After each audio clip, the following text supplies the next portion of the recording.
इस वीडियो में हम 10 PYQ डिस्कस करने वाले हैं जो कि cell cycle and cell division से होने वाले हैं। सबसे पहला PYQ है 2020 का क्वेश्चन है, आप देख सकते हैं यहाँ पे।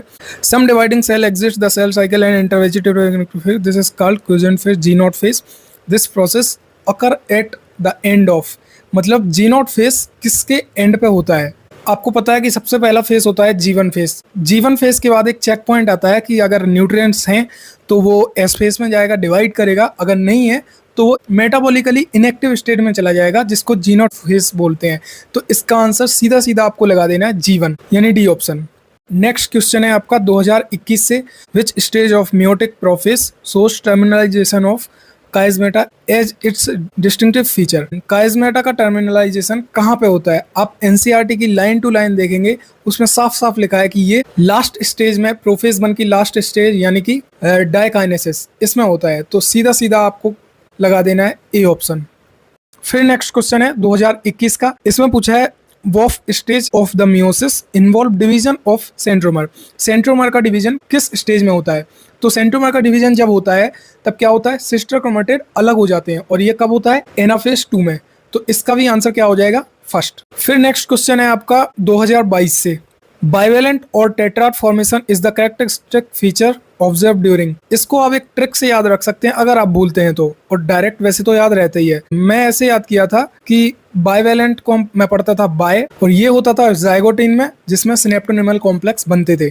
तो मैं ऐसे याद करता था जाय वाय साय, यानी जाइगोटिन में सिनेप्टोनिमल कॉम्प्लेक्स बनता है और जिसमें बाइवेलेंट फॉर्मेशन होता है। तो इसका आंसर हो जाएगा बी। फिर आ जाइए नेक्स्ट क्वेश्चन 2023 में जो मैंने दिया था, doubling of the number of chromosome can be achieved by disrupting mitotic cell division soon after. Mitotic division के बाद क्रोमोसोम डबल कब हो सकता है? जब मेटाफेज स्टेज में सारे क्रोमोसोम अलाइन हो जाते हैं मिडिल में, ठीक है, मेटाफेजिक प्लेट में, अगर वो सेग्रीगेट ना हो तब हो सकता है कि एक ही सेल में डबल क्रोमोसोम आ जाए। तो इसका आंसर होगा मेटाफेज।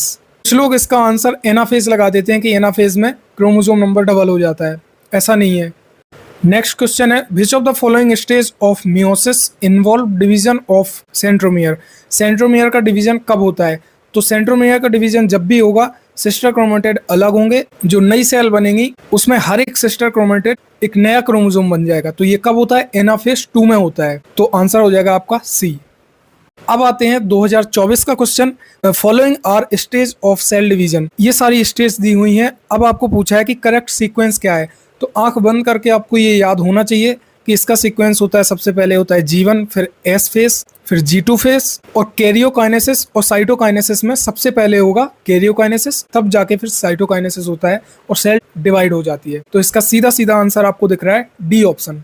फिर से एक 2024 का क्वेश्चन देख लेते हैं। स्टेटमेंट वाइज क्वेश्चन है ये, स्टेटमेंट में भी बहुत आते हैं क्वेश्चन, तो इस तरह के क्वेश्चन की आपको प्रैक्टिस होना चाहिए। Chromosome become gradually visible under light microscope during leptotene stage. सीधी सीधी एनसीईआरटी की लाइन है और बिल्कुल सही स्टेटमेंट है। Statement 2, The beginning of diplotin stage is recognized by dissolution of synaptonymal complex। यहाँ पे लिखा है dissolution of synaptonymal complex। अगर बोलता कि synaptonymal complex बनता कहाँ है तो क्या होता? तो होता जाइगोटिन, बट डिसोल्यूशन पूछा है तो इसमें होगा डिप्लोटिन, यानी कि ये स्टेटमेंट भी करेक्ट है, बट इसका करेक्ट एक्सप्लेनेशन नहीं है। अब ऑप्शन देख लेते हैं, both 1 and 2 are true, 1 and 2 are false, 1 true, second false. मतलब इसमें एक्सप्लेनेशन की बात ही नहीं हुई है, सीधा आपको बताना है कौन सी ट्रू है कौन सा फॉल्स है। तो आपका ऑप्शन हो जाएगा ए ऑप्शन, यानी कि दोनों स्टेटमेंट ट्रू हैं। नेक्स्ट क्वेश्चन फिर से 2024 का है, spindle fibre attach to kinetochore of chromosome during. कौन सी स्टेज में स्पिंडल फाइबर अटैच हो जाते हैं? तो आपको याद होगा जब मेटाफिजिक प्लेट पे जब आते हैं क्रोमोसोम तब जाके वो अटैच हो जाते हैं, और एनाफेज में वो सेपरेट होते हैं। तो इसका आंसर आ जाएगा क्या? Metaphase, B option. What is the main function of spindle fiber during mitosis? Spindle fibre का काम क्या होता है? क्रोमोसोम को सेपरेट करना। सीधा सीधा आंसर सी लगा देना है। तो इन 10 क्वेश्चन में से जो भी क्वेश्चन आपको नहीं बने हैं कमेंट में जरूर बताएं। तो आपके कितने आंसर्स सही हुए हैं जरूर से कमेंट में बताएं। पढ़ाई करते रहें। All the very best.